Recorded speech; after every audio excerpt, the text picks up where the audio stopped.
I think why not further develop the conversation when we talk about the skill development, because that is the area Shahzad and I have been talking a lot on, and what needs to be done. And I think Pakistan has a huge potential, and we have been talking about the human resource that we have, and that human resource when leaves the country and go outside, it develop its skills. But how can we empower them while living in Pakistan and making sure that their skills or their potentials are up to the mark, and they're also matching the requirements of the market needs, and that is also coming from a very passionate, deeper level. Because when things are coming from a very passionate, deeper level, you are heavily invested in that, and you don't just merely see it as a job or profession, right? So without further ado, we are going to explore the youth empowerment, that too in the context of the skill development. So without any further ado, we are very glad that we have been joined by CEO of the Hashoo Foundation. He happens to be Haris Qayyum Khan. Assalamu alaikum, sir, and thank you so much for coming to our show. Assalam, and thank you for having me. Right. Sir, so Hashoo Foundation is a very big name, and we have been seeing that how they are invested in the research and development, and their work is guided through the research. So would you like to further elucidate on what are the key areas on which you are working, and we will further explore that conversation. Yeah. So thank you. So Hashoo Foundation really is a development organization, or I say socio-economic development partner, and we've been working in the country for the last 35 years, and we have beneficiaries and people we have worked with across the country, and they're above a million. So where really what Hashoo Foundation really focuses on is first of all human development. In that we are looking at education, skills, nutrition and health. Again, there's of course a humanitarian philanthropic side to it, which is very important and is part of our of course our sort of our culture.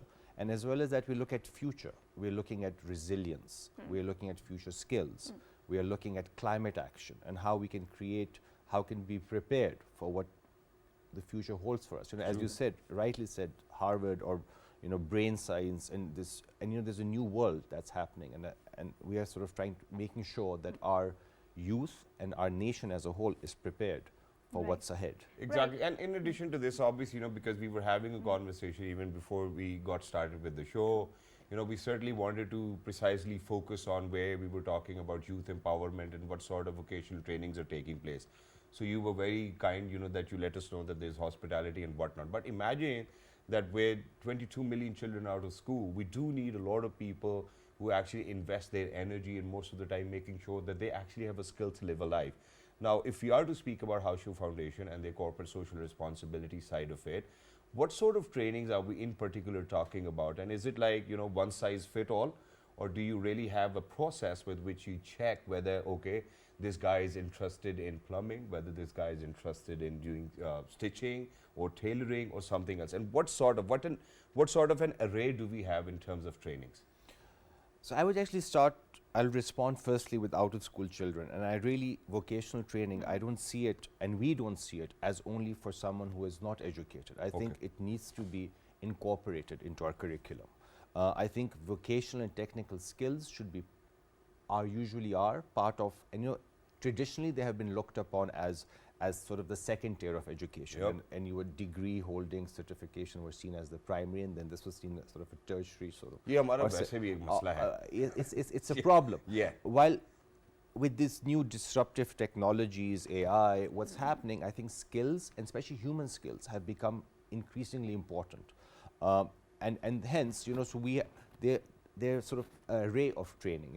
So we specialize, or because of our businesses or our sort of area, we have hospitality training, which is needed and will always be needed, right? True. And then you have technical skill, or you have skills which are sort of plumbing, electrician, all that sort of stuff, which is again very much important and needed, and it's in demand as well. And it's in demand, right? And then you have future skills, which we have to look at with again green transitions and energy, where it comes.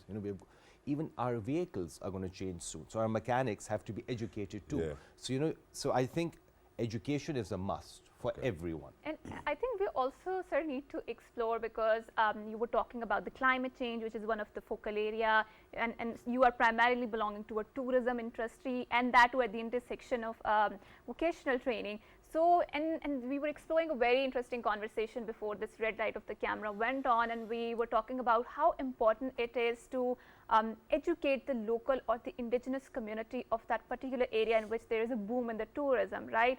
So, if I am going there to a particular area and if I ask for what are the touristic spots here, how important do you think the attitude of the local community can help me in propelling or blooming the tourism industry, and what are you doing in this regard?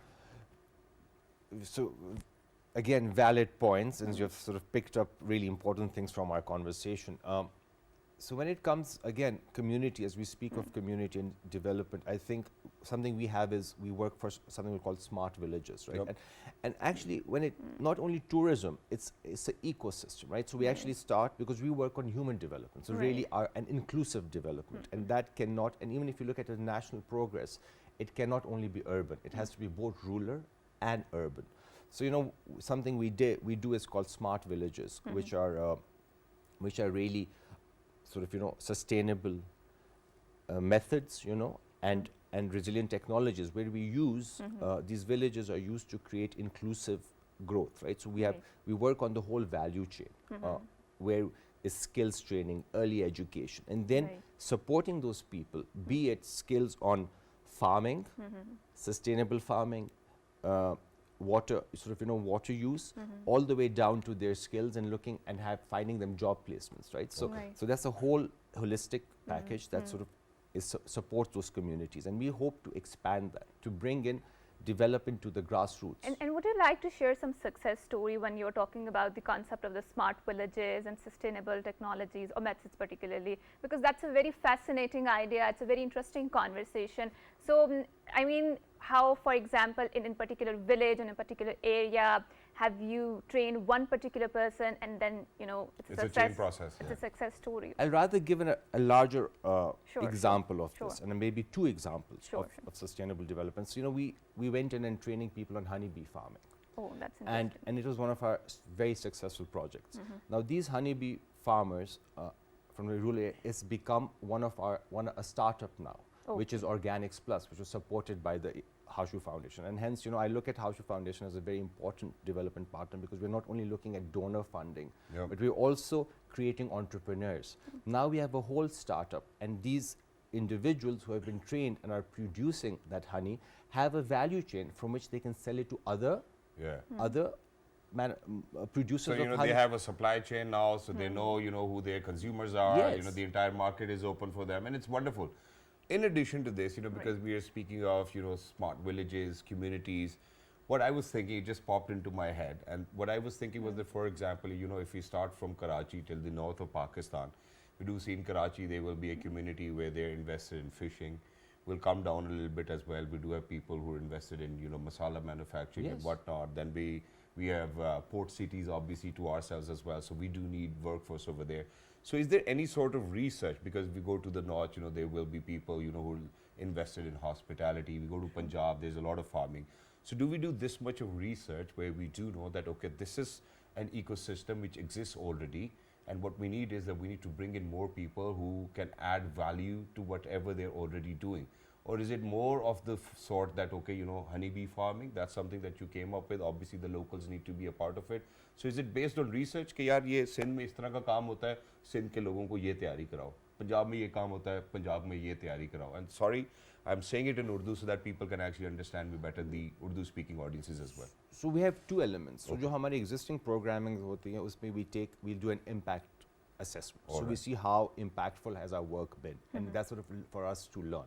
The other thing is, for future planning, we do industry research, and we try to provide trainings which are in need and which are where our trained individuals can be placed in the workplace. So our workplace placement of our trainees are at 70% right now, and that's sort of, and we want to and we still think it can be much better. So hence we always do a survey. We are working with the private sector. Again, this really benefits to have to be part of the business community, where I hope we will also be working more in-depth research on what actually industrial needs are. Again, I say, with new disruptions, with new technologies, with the kind of area we're working, we really there needs to be more research. And I sort of would point to Right. topic, something you said on Harvard, right? Yeah.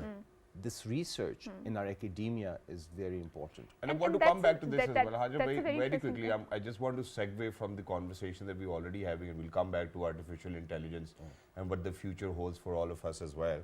But I think whenever we speak of Hashoo Group or Hashoo Foundation, most of the times the first thing that comes to your mind is hospitality, right? Absolutely. So we do have a lot of pitches as well.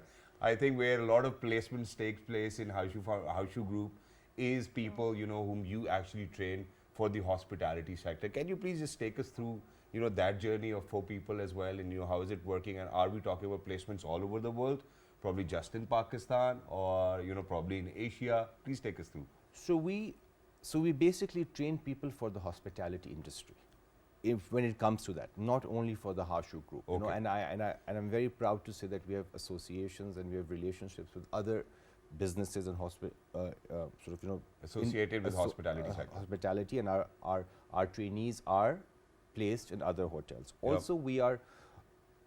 Also our trainees and our trained individuals also go to Dubai, All right. to the Middle East. So there is and there is respect for that sort of training and a market for it. And we hope to see that we want to actually also give accreditation for it, and also Right. international accreditation for our trainees. So that sort of enables them to look for even opportunities, Across. And that's a very interesting point, and especially if you go abroad. So I think we have been constantly advocating that how it broadens your horizons and add more value to your work. So also let's explore the attention economy, right? So we see in the social media, it's TikTok, it's Instagram, and all of these technologies, and they're so I would say fast-paced, and I mean the element and the concept of the virality that is so embedded in them. And let's bring that into the conversation, the role of artificial intelligence and how does it figures out in the hospitality or the tourism industry, in which you have a lot of expertise in particularly area in. So how do you figure it out, and what is the latest research and the trends, particularly when we talk about professional experiences in all of these three equations? So I'm not an expert on this. However, I see. Even we're not. Yeah, but I see this, what you have said, I see it as an opportunity. Yeah. And I always say this in my development conversations, or even at my office. I say, let's look at the silver lining and opportunity. So, the social media, these vlogs are. Oh yes. Our individuals have really brought Pakistan, and increasingly more so, onto the into the interface internationally. We have a lot of international tourists coming in. There's a lot of a different image of Pakistan is being promoted through these. And of course, there's another side to the coin, but we are having a positive Monday morning conversation. And hence, and you also see through this sort of training, and GB is a very good example, the kind of, and also, these new is an example of the kind of opportunities and experiences now you can have in Pakistan, which are really in line with sustainable tourism, right? So what we have to do is we have to train our people who are working in the industry, and also people who are as tourists going to these areas, to understand that there's also responsibility with every individual. True. And that brings us a very important point, since you talked about GB, and I do remember that when I went to Naran Khan back in 2005, a long time ago. So the picture, and if I go now there, so the picture that I had in mind is a very, very changed picture. So with the sprouting tourism, we do see that people are immensely engaged in the deforestation, destroying the pristine beauty of those particular areas. The tourism is not very responsible. We do see littering all there. I don't think so. There are very smooth structural infrastructures of waste management there, and that is putting a very heavy pressure on the natural beauty, and natural beauty is the hook point. Because of that, people are attracted there, right? And I do see that a lot of people are cutting trees to construct concrete jungles out there, right?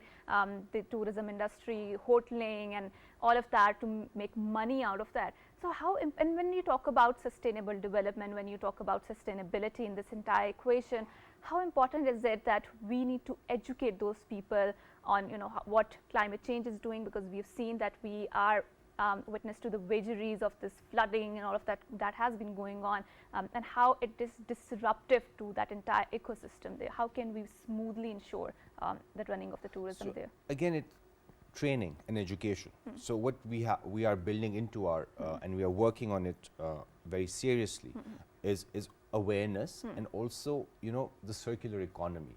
We are that's sort of built into our training. When we are training, we're training we're training them and making them understand that there's a profit to be made as well in the sustainable economy. True. So that's part of our training. Also, people who we train to be, say, to work in the restaurants, in hotels, even at the basic level, can be trained to sort of engage with their guests as hosts in such a way that sort of That you educate them as well. educate them Yeah, as yeah, well. yeah. You reinforce, and I've seen some very good examples of that.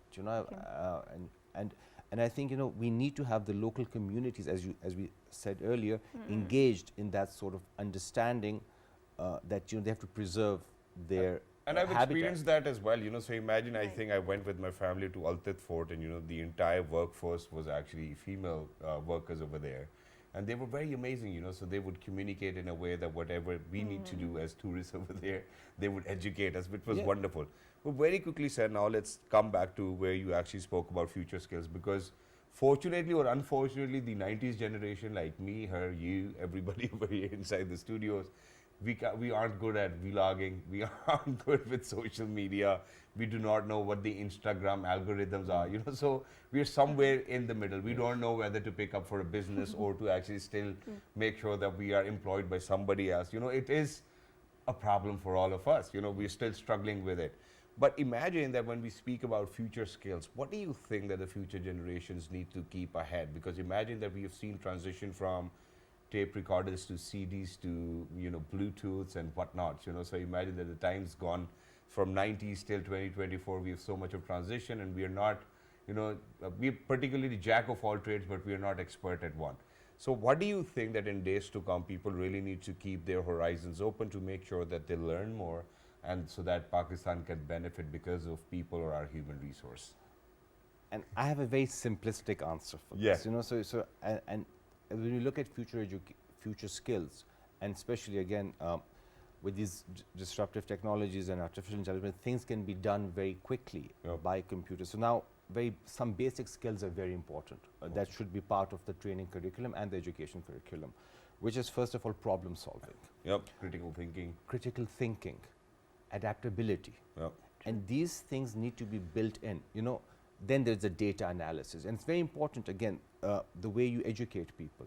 So analytics and how to comprehension, Yeah. and those things are sometimes lacking True. in their education system. But sir, imagine that, I prepare myself for all of that, and if I was one of those individuals who was working at BBC, they're laying off 3% of their total staff because of the fact that there's so much technology coming in. Yes. Now, I'm good at critical thinking, I can comprehend things, whatever, but I'm still getting laid off. I need to do something. So what do you have in mind that, okay, this is the kind of preparedness that we really need to have with ourselves at all times so that we can actually run our own household? Lifelong learning. I love Take on new skills, Yeah. vocational training. What's stopping you from becoming something else? Yeah. Thank And you. hence, you look you look at what suits you, and you can maybe become an entrepreneur doing your own thing. The amount Karna hi padega. Karna hi padega. There's no other, we can't Sorry. job seekers. Yeah. We have to be job creators. Thank you. And that's I think, and only by being skilled and lifelong learning. And this youth conversation, yes, but I think we are 225 or 230 million people, Yeah. right? 110 million are youth, but the rest of us can also learn and contribute. And I'm sorry for interjecting, but we have to go on a short break, and after that we'll start a conversation.